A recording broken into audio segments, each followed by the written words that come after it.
I tell you what, I would like to say that I draw a crowd, but my goodness gracious. I see a whole lot of Trump out there. I said, I see a whole lot of Trump out there. He can't hear you back there. I said, I see a whole lot of Trump out there. Oh, yeah. We're going to have a good night tonight. I will tell you what I'm excited about tonight. I'm excited about the fact that we have amazing people running for the United States presidency, without any question. I'm excited about the fact that we have attracted to our party energy and enthusiasm. A lot of young people out in the audience today. I love it. You know, I will tell you that when I went to 2 high schools recently, and the first 2 questions, now, when you're in high school, you rarely have political questions. But 2 of the first questions I received a few weeks ago was about Donald Trump. And then I finally knew, Mr. Burwell, that in fact, Reverend Eastep, young people are being attracted to the political conversation because of the quality and the strength of our candidates, and Donald Trump is bringing a lot of folks. Looking around a little bit. Yeah, looking around a little bit, sir. So I'm excited about tonight, and I know you're excited about tonight. You don't want to hear me pontificate much longer, so I'm going to stop talking and introduce my special guest tonight. Here's a guy who started in Middle America and who worked his way through his family business, took it over, and added a little steroids to it. I know that we have some amazing folks running for president, but here's a person who understands business. Would you agree? Here's a guy that brings an independent perspective to the political process. Would you agree? So why don't we welcome to the stage Donald Trump. Wow.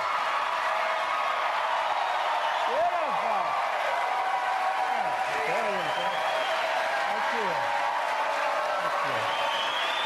Thank you, Tim, so much. Absolutely. Thank you.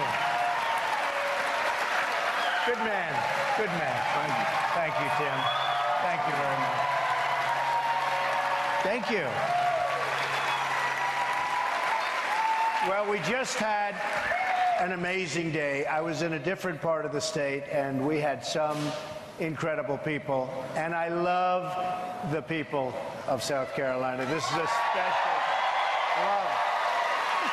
I have to show you. So it's just to tell you about the press. Now, he knows about the press. Tim knows. And by the way, was I one of your first supporters ever? And maybe your first? You certainly were. Before he was, who knows, before he became this big shot, right? You were. And you know what? I feel front very of well the justified. conversation. We're proud of Tim, that I can tell you. Thank you, sir. Thank you. So, we just got these poll numbers and doing great in South Carolina, 39%. Do you believe this? 39. And second, I won't tell you who, but second is 20, and then they go down to 11. I mean, we're doing pretty well. We have to get, if we could call for the election tomorrow. You know, in some countries, you can call for the election. Let's do it. Do it tomorrow. And one of the other things I was explaining to Tim before, because it's sort of funny, the big headline in Florida, Rubio, who, by the way, has the highest in the entire Senate. Maybe I'm not supposed to say this, but he missed more days than anybody else in the Senate. So listen to this. Rubio passes Bush in Florida poll. Now, this is the headline. Nice, right? People are happy about that. I'm even happy about that, but that's fine. Rubio passes Bush in Florida poll. I said, oh, that's too bad. I thought it'd do great in Florida. So that's your headline. And then I read the story. Donald Trump is leading 31.5. Do you believe it? No, it's crazy. Rubio is at 19.2 and Bush is 11.3.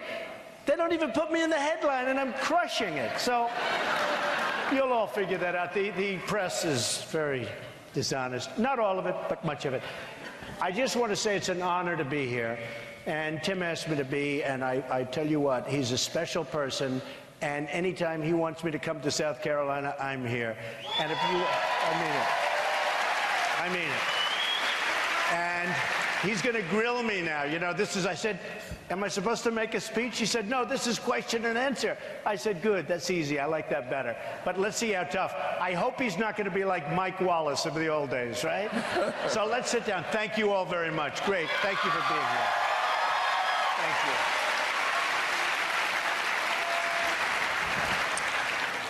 Donald, you know, it's always exciting to have celebrities with us, and I have my most important celebrity sitting on the front row. And my mom is here with us tonight, Frances. Oh, beautiful. Hello, Frances. No, she did a good job. She did a good job. Look at this guy. I am blessed with her. I am blessed with her. Well, as you know, Donald, the way that this works is I ask questions from the audience members who've presented and submitted the questions. So my goal is to make sure that we get through as many of these questions as possible. Okay. But we're not looking for sound bites. We're looking for thorough answers. Good. So we'll start with a question from Samantha Bailey, who's with us tonight. And she says, other than immigration, when you look at the challenges that we face in this country, what would be 3 other priorities that you would have? Okay. We have to get rid of at least some of the debt, if not all. We're up to $19 trillion, and we have a country that's in serious debt. I want to get rid of Obamacare. We want to repeal it. And we want to replace it. We want to replace it with something terrific. And we have a lot of options. There are so many options.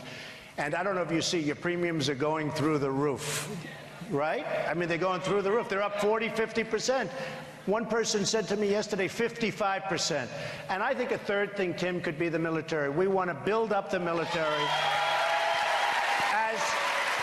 as part of that. And I say it all the time. I think it'll be my strength. You know, everyone says jobs will be my strength, and I think that will be. CNN did a poll. I was through the roof on jobs and leadership, and a little bit less when it came to personality. Can you believe it? But I said, what difference does it make? We got to win. We have to win a little bit. The other thing so important is the military, and very, very important, taking care of our vets. Our vets are treated like third-class citizens. The illegals that come in, the illegal immigrants, in many cases, you go to California, they're getting driver's licenses, they're being taken care of better than our vets. That's not going to happen if I win. That I can tell you. Thank you. There are so many people who have had the same question. I know one, Odette from Hanahan, and others had a similar question on the issue of immigration. Securing our borders, without any question, is one of your top priorities that we've heard you talk about. I'd also ask you, go in a little depth about how would you secure the border? Okay. What are a couple of things that you would do to secure the border? Good. And what do you think about our legal immigration problem? Good. So this is one of my favorite questions because, you know, if you remember when I announced 3 months ago that I was running, I made statements and everyone thought it was wonderful. But then about a week later, Rush Limbaugh said, nobody has ever received so much incoming. I had never heard the word. Incoming means the press. And I brought up illegal immigration. It turned out I was right. You had so many problems with crime, and you have so much. You have Kate. Kate in San Francisco was such a shame, shot in the back by somebody over here 5 times, 6 times. I don't even know how many times, probably forced out. But you have Kate, you have Jamil, you have a woman 2 weeks ago in California was 66-year-old veteran, a veteran, raped, sodomized, and killed by an illegal immigrant. And you have thousands of these cases. It's a horrible problem. You have the drugs flowing across the border, and you have our money flowing out. You know, we get the drugs, they get the money. And frankly, I think that, you know, Tim's bringing that up as the second question. A lot of times it's the first question. If I weren't involved, if I weren't in this campaign, if I were sitting in New York doing nothing right now, which would be easy, and a lot of people said, why would he ever run? He's got like this nice life, but we want to make America great again. And it's so important. But I think if I didn't run, you wouldn't even be asking the question on immigration, because it was a question that nobody was even thinking about. Nobody was even thinking about. And I watch these politicians, we're excluding Tim, by the way, but I watch these politicians and they're all talk, they're no action, nothing would ever happen. Believe me, we're going to have a strong border. We're going to have a wall, not a wall where you buy a ladder that's 10 feet and you go over the top. This is going to be a wall, and it's going to come in at the right cost, and Mexico's going to pay for the wall. Believe me, Mexico's going to pay for the wall. And just to finish, I love Mexico. I love the Mexican people. The Mexican leadership is too smart for our leadership. They're cunning, they're sharp, they're smart. We have people that don't know what they're doing, and we are going to have great negotiators that know what they're doing, and we're going to make fair deals. Right now, I was telling Tim before, I asked some of my people, go back, what is the trade deficit, as an example, with Mexico? It's like $45 billion. $45 billion. And then they say, oh, you can't get $45 billion? We can get them to pay for it. Believe me, anybody in this audience, as a messenger, can do that. What's the trade deficit with China? It's almost $400 billion a year. $400 billion. What's the deficit with Japan? It's almost $70 billion. Are we crazy? That won't happen with Trump, believe me.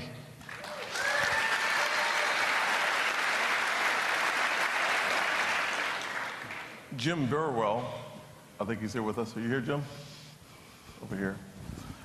Jim has a question about energy. Right now we're experiencing some pretty low prices, but the fact of the matter is that for the average person in the country, especially those living close to or in poverty, their energy costs represent about 25% of their paychecks. It's a tremendous number. And so the question is, what would you do as our president to manage our energy as a nation to make sure that we have responsible prices and that the average person in this country thinks less about the price at the pump?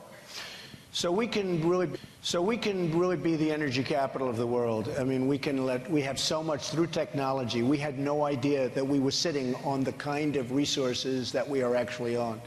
And with proper work and and I've been saying for a long time, $30 to $40. People have heard me when it was going at 100. I was saying it should be 30, it should be 25, it should be 40, and that's what's going to turn out to be true. You know, we had a case where hundreds of ships were out at sea, loaded up, they had so much oil, they never knew what to do with it. But now what's happening is the OPEC is being broken up, the monopoly is being broken up, and things can happen that'll be great with respect to energy, but we have to help people out. The people that really bear the brunt of energy and energy costs are the very poor people.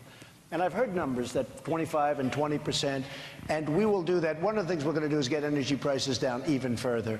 And the oil companies won't be thrilled. Lots of people won't be thrilled that are in that business, but energy should be coming down actually a lot further, and I think it will. Good. Barry Walker from Irmo and Scott Williams, both here somewhere in the audience, had very similar questions about how to make America great again economically. I know that next Thursday you're coming out with your plan from an economic perspective. If you were to give us a glimpse of what we can expect from Trump in the White House for reviving jobs in America, what would that look like? So my whole life, I've been working to build a great company. I built a truly great company, some of the great assets of the world, Doral, Turnberry in Scotland, Trump Tower. I mean, so many great assets, 40 Wall Street, opposite the New York Stock Exchange, many, many iconic and wonderful assets. And I built a net worth that's over $10 billion with tremendous cash flow, with very little debt, and it's an amazing company. And I will tell you that we have to do that now. Other people have to go out. They have to do it. They have to, you know, you need the American dream. And I talk about this all of the time.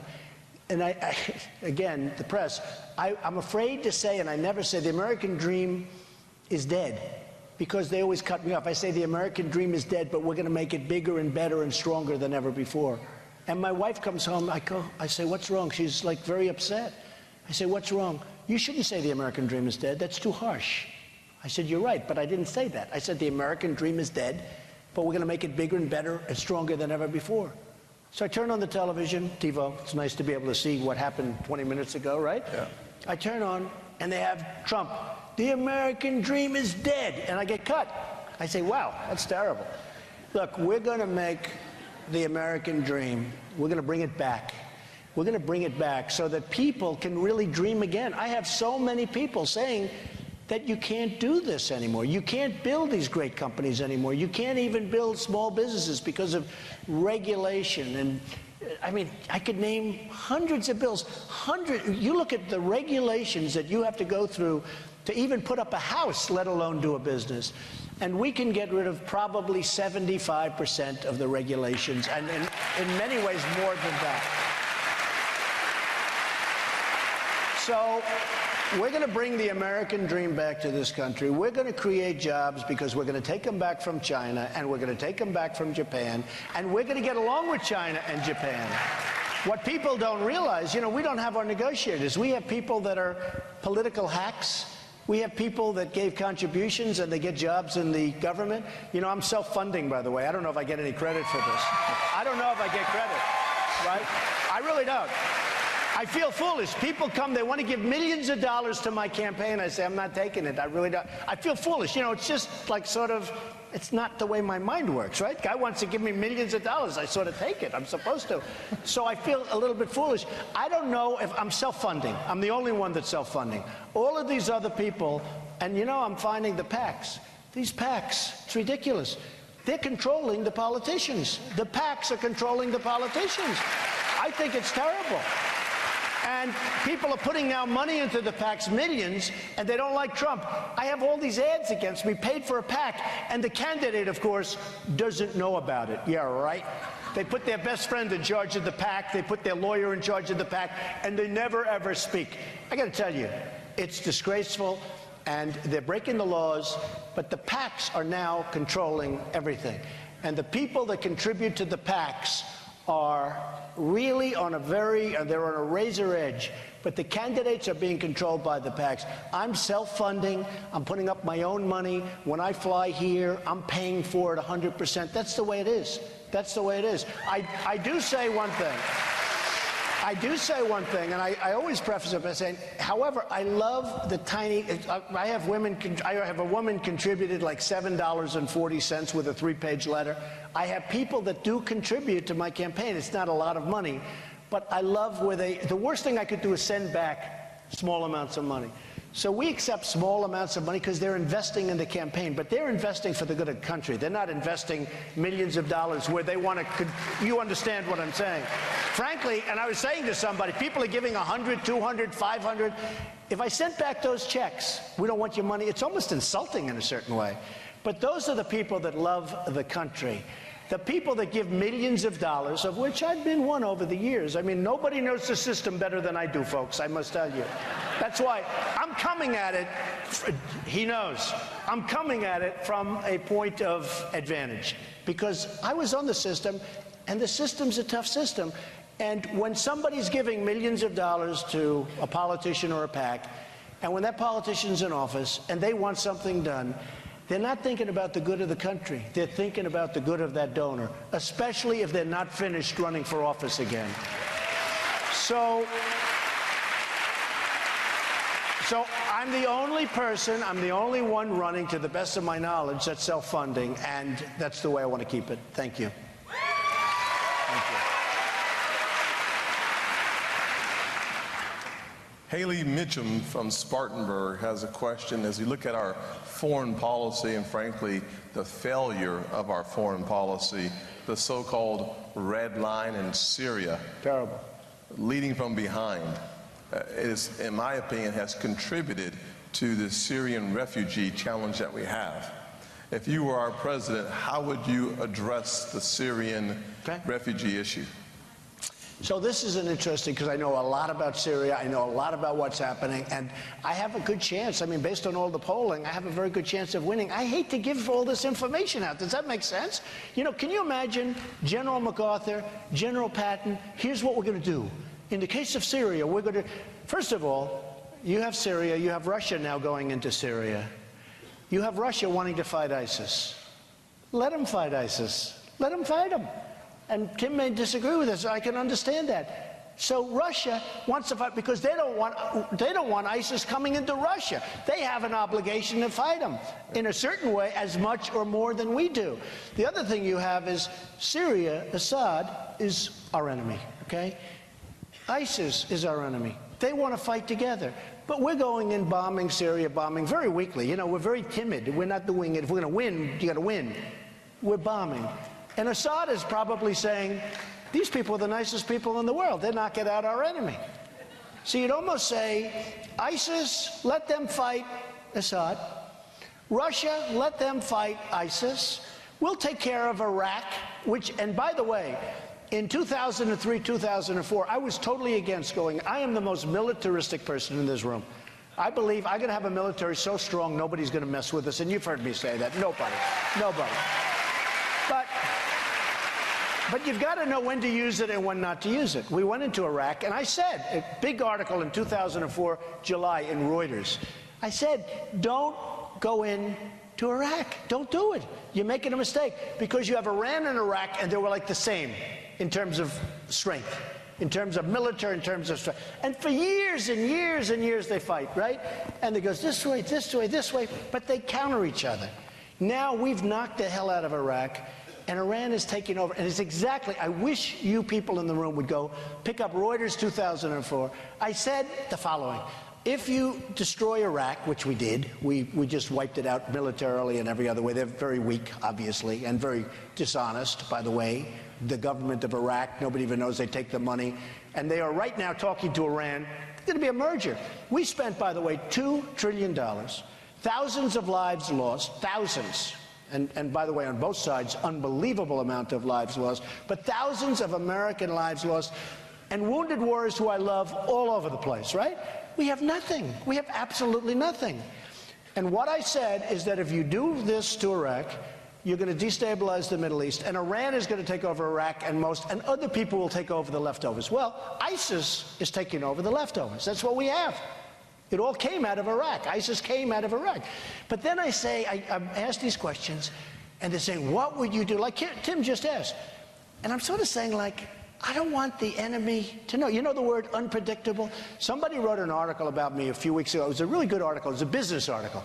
And one of my opponents said Donald Trump is totally unpredictable. It was actually meant to be a compliment because I beat them on something good. I love to win. Don't we love that? I love to win. Anyway, I beat this group. And they said he's a totally unpredictable person. And I said, that's actually a great compliment. You want to be unpredictable. You don't want to be sitting here telling Tim tonight, well, here's what I do. I'd go here, I'd go there, I'd attack. Let him not know what you're going to do, right? Don't you think so?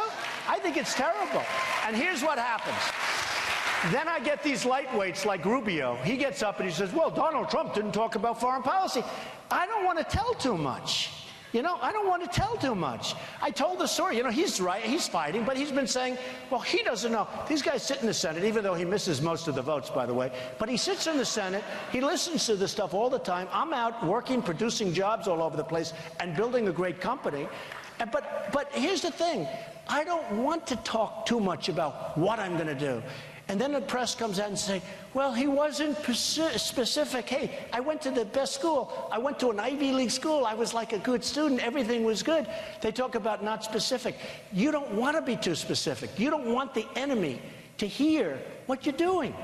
And, you know, when I see Obama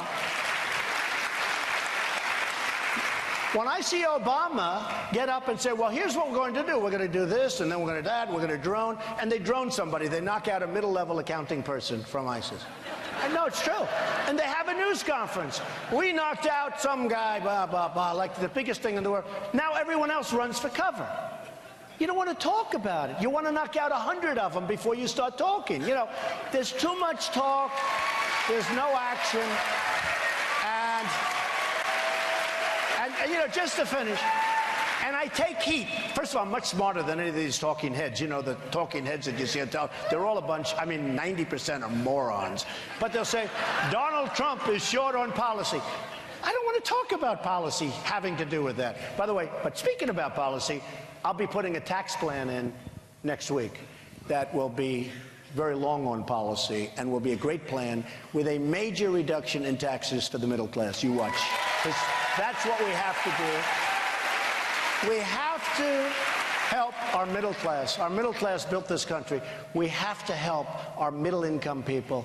We have to do it, and I think they're going to be very helpful. I think corporations are going to be happy. I think it's going to be a great plan for incentivizing people to really go out and do a great job. So you'll see it sometime next week. Well, Donald, you are now talking Matt Schillinger's language. Matt from Columbia had a very specific question on your plan to help the middle class. So you would suggest that your tax plan that will be unveiled next week will provide some specificity. It's going to be a big, it's going to be very specific, and I think it's a plan that's going to create great incentives, and I think it's going to be a plan that's going to make people happy, other than maybe the hedge fund guys who make hundreds of millions of dollars. They pay very little tax. I mean, those guys will not exactly love me. Some of my friends, some of my enemies, I think they're all going to be my enemies. But actually, you know the truth, I think they're going to end up doing better too, because everything's going to be better. Everything's going to be better. We're going to produce jobs. We're going to bring back, I don't know if you know what corporate inversion is, but corporate inversion, you have companies that want to leave the United States because the taxes are too high. That's not going to happen anymore. We're going to have a great plan. You know, you have probably $2.1 to $2.5 trillion sitting outside, and you know about this. Repatriation. And they can't get the money back in. Because Tim will tell you, the taxes are too high. Absolutely. You have these corporations where they have billions of dollars. Think of it, $2.1 to $2.5 trillion that should be in this country, but the companies can't bring the money in. So you know what they do? They go out. They leave the country to get their money, and also they get lower taxes and lots of other things. So the corporate inversion, I believe, will stop. The Democrats wanted to put a law against it. You can't put a law against it. It doesn't work that way. The corporations will stay in this country. They're going to bring their money back at a very reasonable cost, and they're going to put that money to work in this country. And it's so easy. And the thing that bothers me is the Democrats agree, the Republicans agree. You know that. Everybody agrees. They've been talking about it for 3 years, and it never gets done. And no doubt, the value of the repatriation, repatriating $2 trillion is worth millions of jobs here at home, and it's about time we got that done. And everybody agrees to it. Yeah. So I do think this, Tim, I think that corporate, you know, when you talk about the inversion, I think it's a very, very important subject. Doesn't sound exciting to people, but you have some major, major corporations looking to leave this country with thousands and thousands of jobs and great companies, and they're going to go to other places where the taxes, the corporate taxes are lower, and they have certain other advantages. We have to be smart in this country. We need somebody really great to be our next president. Thank you very much. I'll do it. We can't lose those companies. Can't lose those companies. Carl Hedelson from Charleston asked a question. You know, we have a challenge with the size, the scope of the federal government. There are so many departments that need to be scrutinized: FDA, EPA, IRS. Right. One of the questions he has here is, where would you start scrutinizing the agencies? And can you name a couple? Well, EPA is one that you saw a couple of weeks ago where they opened the door and the river is destroyed. You know, I mean, it wasn't even the people that did it. Colorado. But in Colorado, the river, beautiful river, all of a sudden turned gold and yellow, and people are saying, how long will this take? And it was the EPA that actually did it. The EPA would be one that you would certainly, at a minimum, cut way, way back and maybe get rid of entirely. You look at Department of Education, a guy like Bush likes Common Core. He likes Common Core. He wants your children in South Carolina to be educated. Think of it. He wants them to be educated through Washington, through the bureaucrats. And you have some nice people and good people, but how can you vote for somebody that that believes in Common Core? I go to Iowa, I go to New Hampshire, I go to South Carolina, I go to many, many places, including New York and including California, all over the place. And everybody agrees with me in this. And yet you have this massive behemoth, the Department of Education. You just can't have it. It's just ridiculous. I mean, you have local education where the parents can work with the teachers and the principals. That's what it's all about. And by the way, We're ranked number 25 in one poll and number 28 in another, the worst in the world. In other words, we are number 28 in the world. We're behind third world countries on education. So you know it's not working. You know that Common Core is a disaster. So we have all of these problems, and yet we're number one by a number that can, it's like double, I believe. You're double in terms of cost. So we spend the most per student by far, not even close, and yet we're number 25 and number 28 in the various rating polls. It's crazy. So Department of Education will be another one. Excellent, excellent. Like that. Kimberly Ferguson from North Augusta has real concerns with the effects of the Iranian deal. What an awful atrocity on the world. It is awful, without any question. How do you intend to help protect Israel under a regime that is moving very quickly towards a nuclear bomb? So the Iranian deal is one of the worst contracts I've ever seen of any kind, nothing to do with countries or anything. It's the most incompetently drawn document I think I've ever seen. It's a one-way street. It's going to lead to nuclear proliferation as sure as you're sitting there. It was done by people that don't have a clue, and it's a disgrace. We don't even get our prisoners back. I mean, in all fairness, can you imagine? We have 4 prisoners over there, and they don't even ask them. They said, we can't do that because we don't want to complicate the deal. We're giving them back. Think of that. You'd walk in if it's you. By the way, who would you rather have negotiating, Trump or those clowns that are negotiating right now? Okay? Trump. I mean, honestly, they asked Kerry, you know, I see he was recovering. The guy's in a bicycle race. He falls off a bicycle, 73 years old. He's in a race. He's got the helmet. He's got the whole deal. He's got patches. He falls off. He's our chief negotiator. He's in a bicycle race. I tell people, I promise if I'm president, I will never go into a bicycle race. I promise. You know why? I'll tell you what, I won't have time. I'll be working. I'll be working. But, you know, there's a couple of clues. First of all, the 24 days everyone knows, but that doesn't even start, you know, the inspection period. That doesn't even start. The clock could keep it much longer than 24 days. These guys could clean up and you wouldn't know a damn thing, despite what they tell you. But there's so many elements. But one of the elements, when Tim mentions Israel, there's sort of a clause in there that nobody's really understanding, that if Iran gets attacked, we have to help them. Now you say, what if Israel attacks them? Are we supposed to be fighting Israel? This is the most incompetent agreement that anybody has ever seen. We will protect Israel totally.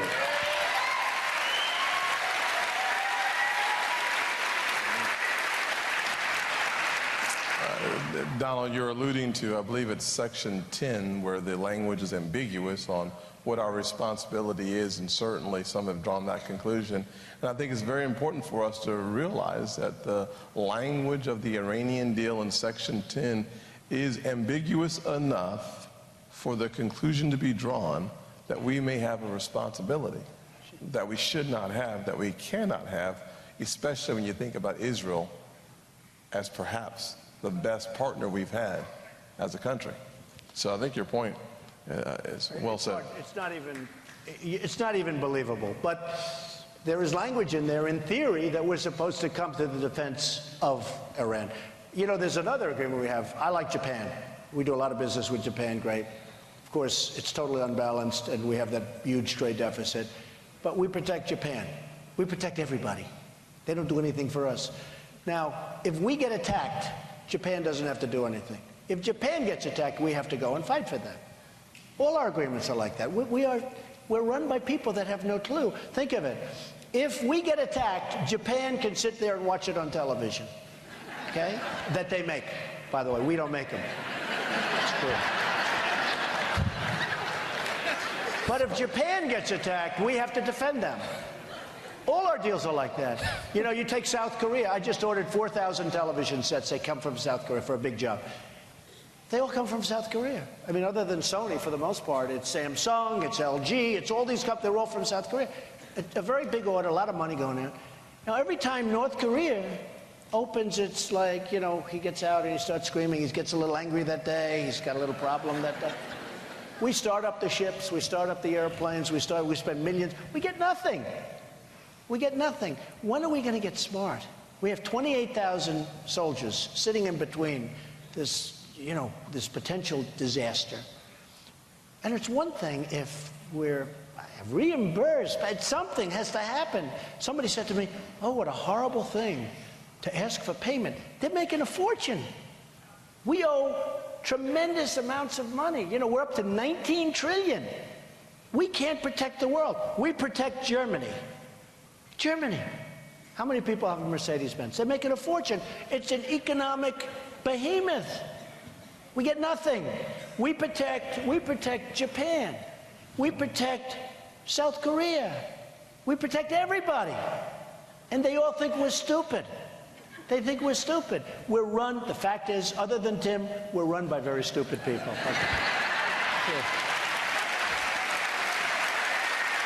Hard to believe. Hard to believe. Speaking of things that are hard to believe,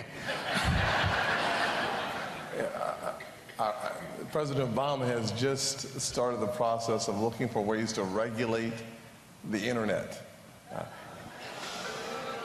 And he's using legislation from the 1930s. Yeah, I can see it. If you look at our, if you look into our future, how important is the free market and the use of technology, and how bad of an idea is it for us to be using 1930s legislation to regulate the internet? Well, free market is imperative on the internet, and frankly, the internet does cause problems because people are finding things out about us that they never knew before. The hackers are genius, whether they're from Russia, from China, from even North Korea. They say that the movie studio was hacked from North Korea. They were doing the movie on, you know the story, and it's a very serious situation. The amazing thing is now they hacked 30 million people, many of them being government employees. That means probably you. Yes. Well, he's got nothing to hide. We don't worry about him, right, Mom? Yeah. Nothing to hide. But we worry about others, right? So they've hacked 30 million. The numbers vary from 10 million to 30 million to 35 million. And what happens? The government is going after the St. Louis Cardinals for hacking the Houston Astros baseball team. Do you believe this? Do you believe this? So we have our priorities a little mixed up. We have countries that are so sophisticated. And one of the things we talk about immigration, because I want people to come into this country. I do want people. I want them to come in large numbers, but I want them to be legal. But I also want really high-end, smart, brilliant people to come in. Otherwise, we're going to lose our edge totally. And we're going to lose our job capacity and everything else. So when you graduate #1 in your class from Harvard, or Yale, or Princeton, or the Wharton School of Finance, or Stanford, and you want to stay in this country. You don't want to go back to China, you don't want to go back to Japan, you don't want to go back to Mexico, you don't want to go back. You want to stay in this country. We force you out. You're #1 in your class, you're a great student, you love the country, you want to stay here, you want to build. A case came up recently, a man from India went to a great school, good student, wanted to stay, could not get permission to stay. He started a company in India. He's got 5,000 employees now, and it's one of the hottest companies in the country. That could have been us. So we have to do, when you go through years of college, and this is something I think that a lot of people agree to, too. The thing with the Senate and the House, there's so many things that everybody agrees to, and it still doesn't get done. Who would not agree to this? Let them stay. Let them build their homes here. Let them build the businesses here. These are amazing people, and we force them to leave. So we have to change that. We have to change it fast. Let them work in Silicon Valley. We're going to lose our edge in Silicon Valley as sure as you're sitting there, because some of the greatest minds that we're educating are now going to other countries, and they're going to be competing against us. We don't want that. Excellent.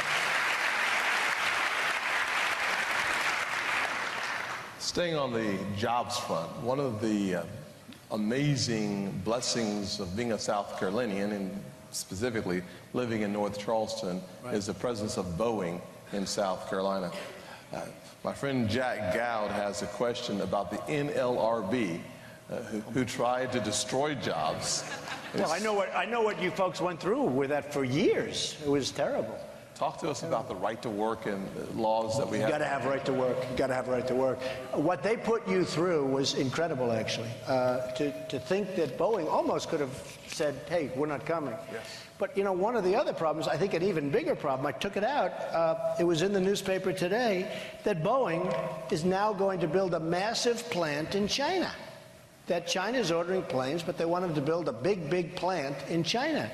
And I think that's going to have a huge impact. You know, it's sort of interesting. They can make their product in China and send it to us. But if we start sending product to them, they want us, and it's right here. I mean, they want us. Think of it. We have to build plants in China, but they don't have to do it here. So it's a very unfair situation. And I looked at that. I read that story today. It wasn't a huge story. To me, it's a huge story, though. But I read it with such great interest. They're ordering planes, but now Boeing is going to build massive airplane factories in China. I don't like that. I really don't like that. I agree with that.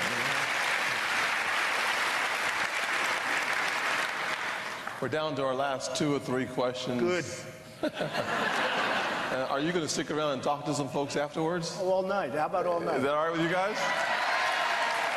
Excellent. Anthony Span of Columbia asked a very business-driven question. Okay. What is the best decision you've made in your life, and what is your best decision you've made in business? Well, maybe in terms of business decision, always family and children, and you know, we all, that's it. The children, you know, I have friends that are very successful, but they're not happy people. They're unbelievably successful. You read about them, you know who they are, but they're not happy people. Family is so important. Having a great family, a husband, a wife, children, is really more important. And I've seen it. I mean, I've seen everything. I've seen people with enormous wealth that have miserable home lives, and I've seen people with modest wealth, with not even a big, you know, with just a weekly income, that are really much happier people. And people say to me, oh, how do you become successful? How do you define success? I would say if a person's happy, that's more important than, you know, having billions of dollars in the bank and all. But I think one of the biggest decisions, one of the greatest decisions that I ever made was coming into Manhattan from Queens, because I lived in Queens with my parents, and I always wanted to build in Manhattan. And I came in, and my father said, no, that's not our job. My father was a builder in Brooklyn and Queens, and we built middle-income and low-income housing. And I just wanted to be with the big buildings. I said, Pop, I want to build buildings in Manhattan. Look at those buildings. It was just something that was so exciting to me. And I left, and I ended up doing the Grand Hyatt Hotel on 42nd Street and Trump Tower and many, many buildings. Trump Palace. I have many buildings that I've done in Manhattan. And it's become, you know, just great. Now we're all over the world as a business. And one of the reasons people thought I'd never run is because they say, why would he want to do that? But I want to do it because I sort of feel that I owe something. I really feel that I owe something. I know we can turn it around. We can turn it around and make it truly great. So, thank you. So one of the things that I think maybe one of the biggest decisions when I said, no, Pop, I want to go into Manhattan. I want to build buildings in Manhattan. And that was a long time ago, but it's worked out. I'm very proud of it. And, you know, we built a great company. I've seen a lot in the press recently about folks who believe that you have had challenging relationships with minorities. I would disagree. I mean, being one, disabled. I thought that was funnier. Never mind. Anyway, let's go back to you. I know that today a small business owner in the audience, Dan Martin, who has an Allstate insurance agency in Charleston, heard that you were meeting today with the Minority Business Chamber. Yeah. That seems to be in opposition to this whole notion that you have a challenge with minorities. Would you want to talk a little bit about that? Well, first of all, my relationship with African-American people and businesses has been fantastic. And as you know, I spoke in front of the African-American Chamber of Commerce today and actually went there and then flew over here. It was fantastic. They are incredible people. My relationship's been great. And, you know, interestingly, a poll came out, and this is the second one I had, the shock poll. This just came out. Trump receives 25% of the black vote in general election. Amazing, right?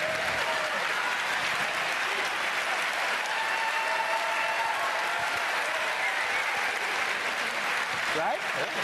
No, it's a great poll, and it's 25%. And actually, you were saying that generally speaking, a Republican candidate would receive what? Romney took about 4%. Yeah, 4 or 5%. If you get to 25%, The election's over. it's over. It's over. Oh, I'm telling you.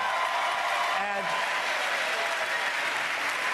I'll tell you what, it's lucky I had the real poll in my hand. He would have really done a number of it. But you know, 25% of the black vote general election matchup, and that's an enormous number, and I think it's going to be higher than that. I've had a great relationship with the African American community. I've had a great relationship with the Hispanics, and I've been saying I'm going to win the Hispanic vote, but because of the statements on immigration, a lot of people disagree with me on that. They came out with a poll recently in Las Vegas, in Nevada, the state of Nevada, where I won the state easily against all the Republican candidates, but I also won the Hispanic vote. And people were surprised. And I said, don't be surprised. You know, a lot of people, Hispanics, are here. They've gone through a long process. They're here, Tim, legally. They're here legally. They have their houses. They have their jobs. They don't want people flooding the country. They don't want this to happen. And so I'm doing very well. I think I'm going to win the Hispanic vote. And I tell that to people, and they laugh, and they can't believe it. But all of a sudden, they have these polls coming out where I'm actually doing very well with Hispanics. I hope to win. I've employed thousands of Hispanics. And right now, I mean, I have many, many places, thousands of Hispanics over the years and now. And I think I'm going to win that vote. So maybe it's a little bit different, but I will say African-American, great relationship. Hispanic, a really good relationship, and I think people are going to see that as we progress. One of the things that both groups really like is the fact I'm going to create jobs. Nobody's going to create jobs. I will be the greatest jobs president that God ever created, and I've said that. And that's what people want.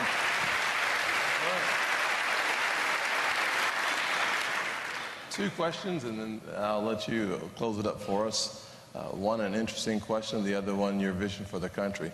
The first question, don't answer it until I say the second question. First question is, who's harder to deal with? Real estate developers or politicians? One question. Politicians are more dishonest. I always thought the real estate guys were the worst.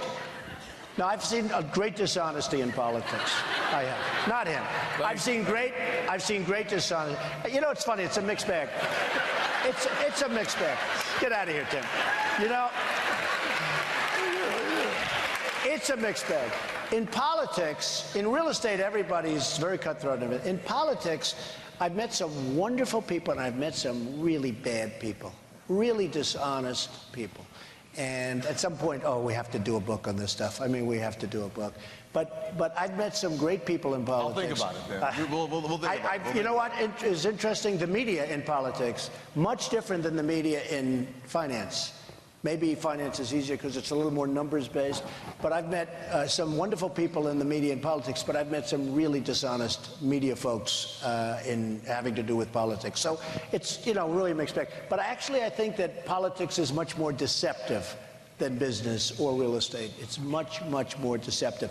Not an easy life, I will tell you. That's why a lot of people said, what do you want to do this for? But it's not an easy life. I met some wonderful people, and I met some really bad dudes and people. Good enough. Are you shocked to hear that, by the way? No. Last question. America has, in my opinion, for the last several years, been moving further and further apart. With Donald Trump as the President of the United States, how do you bring America together? How do we have one America? So when President Obama was elected, I thought that, and I helped John McCain. Somebody said I voted for Obama. My enemies, they say, but he voted for Obama. So ridiculous. I helped John McCain. He did a bad job. He didn't get elected. I helped Romney. He didn't get elected. I said, this time I'm going to do it myself, okay? It's true. I'm tired of it. I helped these people. Boy, I'm tired of it. Look, last time I thought we should have won. In all fairness, for McCain, it was tough because, you know, they had the problems. And I think Abraham Lincoln maybe couldn't have been elected then. That was a tough one. But Romney should have won the last election. Something happened to him. He choked. Something happens. Like a golfer in the 18th hole, he can't sink the putt. So he was very disappointing. I mean, it was very sad, to be honest, because that was an election that should have been won. But I thought that President Obama, the one thing I felt he would be a great cheerleader for the country. And I thought he'd bring the country together. And honestly, there's probably a divide right now in the country, the likes of which we haven't seen for many years. You know it better than I do. And people talk about my tone and my temperament. I actually have a great temperament, and I will bring the country together. You know, Jeb Bush was saying, his tone is not nice. He's not nice. And they're cutting off Christians' heads in Syria. They're cutting off their heads. He's worried about my tone is not nice. But I actually have a great temperament, and I have a temperament where I bring people together. And that even means countries. I mean, I don't think I'll have the problems with Putin that Putin can't stand Obama. Can't stand him.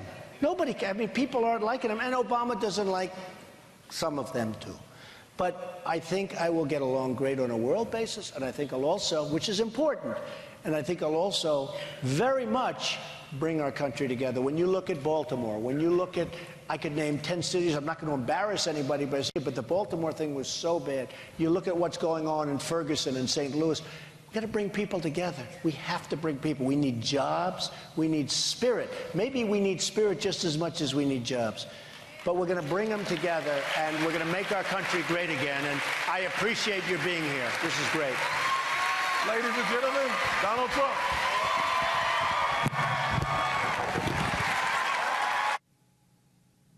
We will make America great again.